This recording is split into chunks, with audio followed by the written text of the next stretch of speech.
بسم اللہ الرحمن الرحیم۔ روہیل وائس کے تمام دوستوں کو خلوص بھرا سلام۔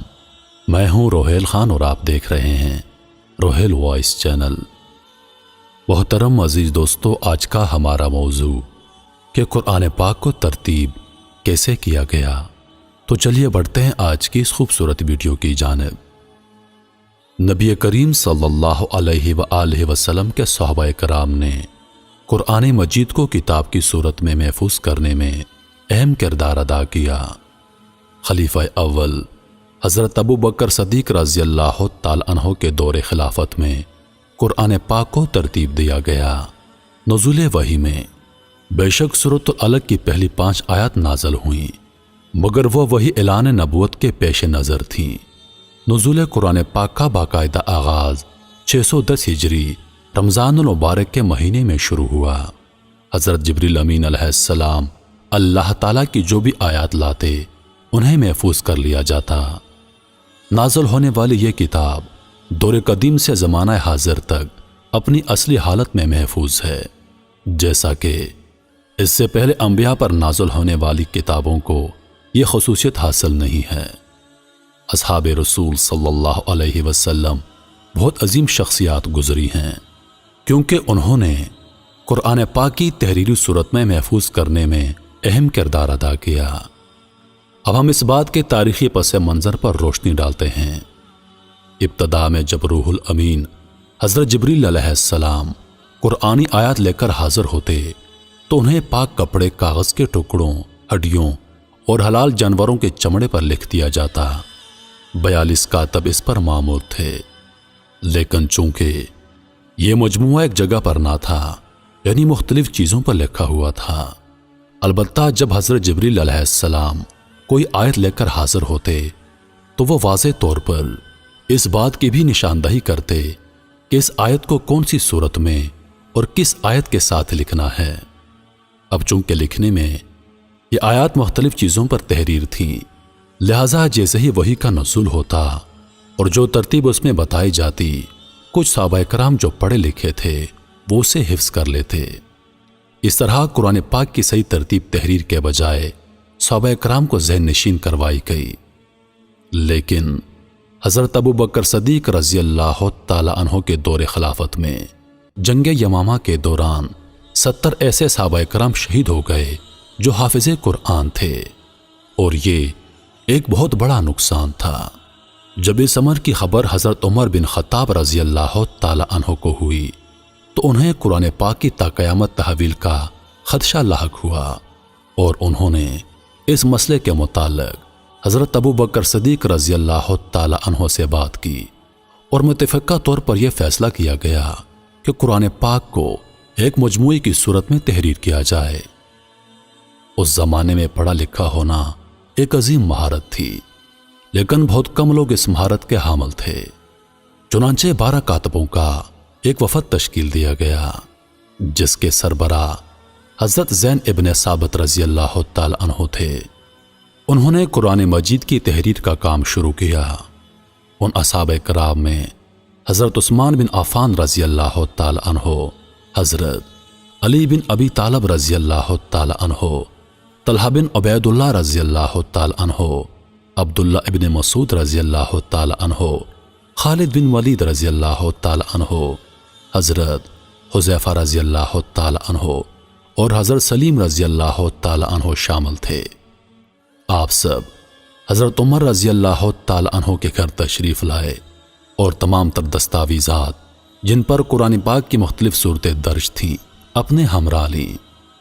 پھر ان تمام صورتوں کو نزول کے مطابق ترتیب سے ایک کتاب میں لکھنا شروع کیا، اور اس دوران کئی حافظ قرآن پاک ایک ساتھ قرآن پاک کی تلاوت بھی فرماتے، تاکہ لکھنے والوں کے لیے کسی قسم کی غلطی کی گنجائش نہ رہے، اور صورتوں اور آیتوں کی ترتیب میں کوئی کمی ہو تو اسے درست کر لیا جائے۔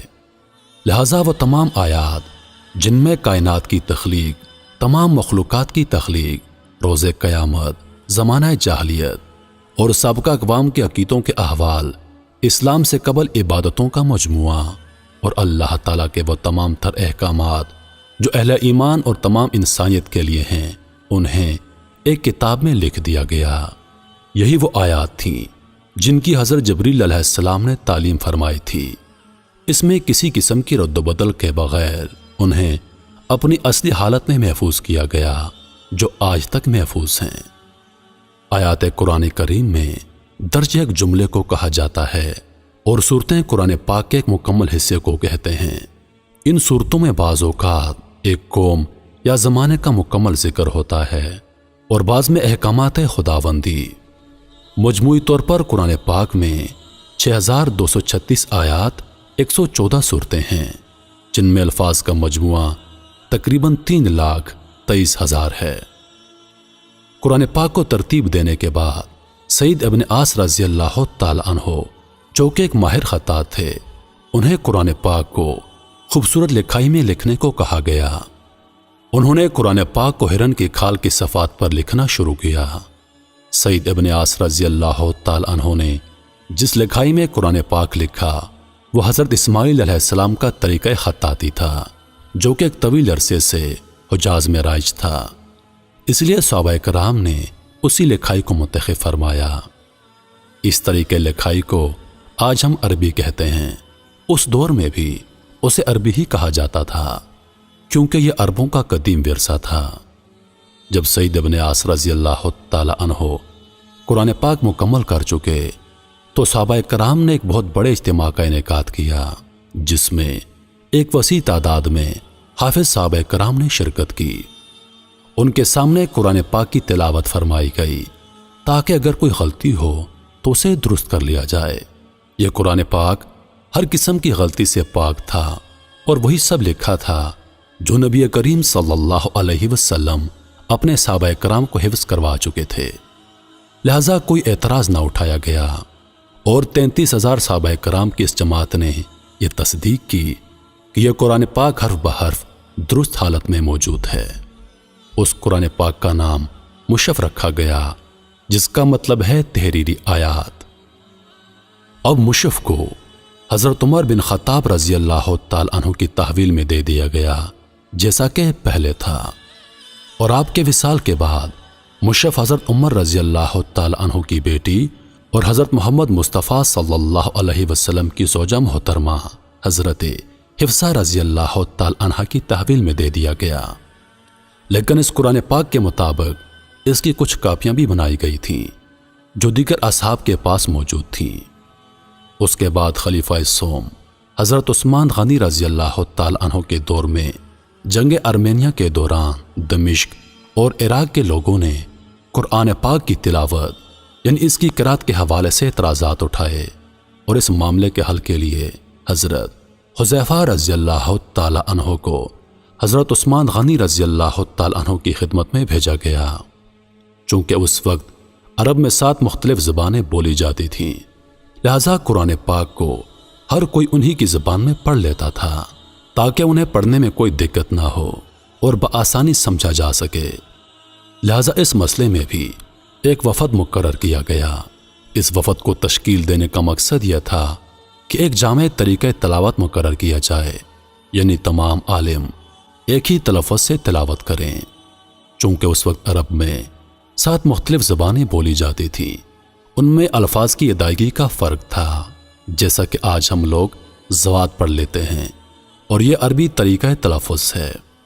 اسی طرح اس وقت عرب میں قبیلہ تمیم میں حرف سین کو تے پڑھا جاتا تھا اور اسی نسبت سے لفظ ناس کو نات پڑھ لیتے تھے، اور ہر قبیلہ اپنے طریقے کو درست مانتا تھا۔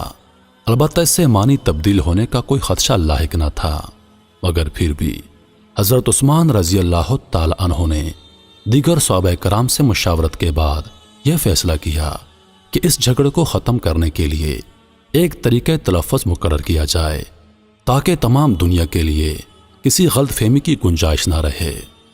اب چونکہ نبی کریم صلی اللہ علیہ وسلم کا تعلق قریش سے تھا، اسی لیے قریش کے طریقہ تلفظ کو ہی ہمیشہ کے لیے قرآن پاک کا ذریعہ بنایا گیا، اور یہی تلفظ عربی کہلاتا ہے۔ جیسا کہ سب جانتے ہیں حضرت محمد مصطفیٰ صلی اللہ علیہ وسلم اور اللہ تعالیٰ کی زبان عربی ہے۔ اللہ تعالیٰ کے تمام احکامات عربی میں نازل ہوئے تھے، اب اس کے بعد حضرت عثمان غنی رضی اللہ تعالی عنہ نے حضرت حفصہ رضی اللہ تعالی عنہ سے مشف منگوانے کی درخواست کی تاکہ اس کو دوبارہ دہرایا جائے، اور کچھ ضروری تبدیلیاں بھی کی، لیکن قرآن پاک کے الفاظ میں کوئی رد و بدل نہ کیا گیا۔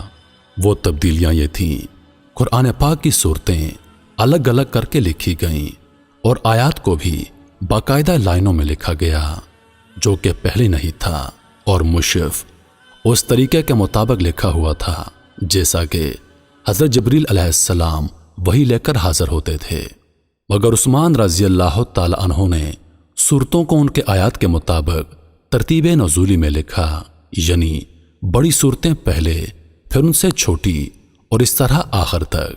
نیز الفاظوں کی باقاعدہ ادائیگی کے لیے ان پر اعراب لگائے گئے تاکہ کسی بھی زبان بولنے والے ایک جیسا عربی تلفظ سیکھیں۔ اس طرح قرآن پاک کو ترتیب دیا گیا جو کہ آج تک قائم ہے۔ یہ وہ کتاب ہے جس کی حفاظت کا ذمہ خود اللہ تعالیٰ نے اٹھایا ہوا ہے۔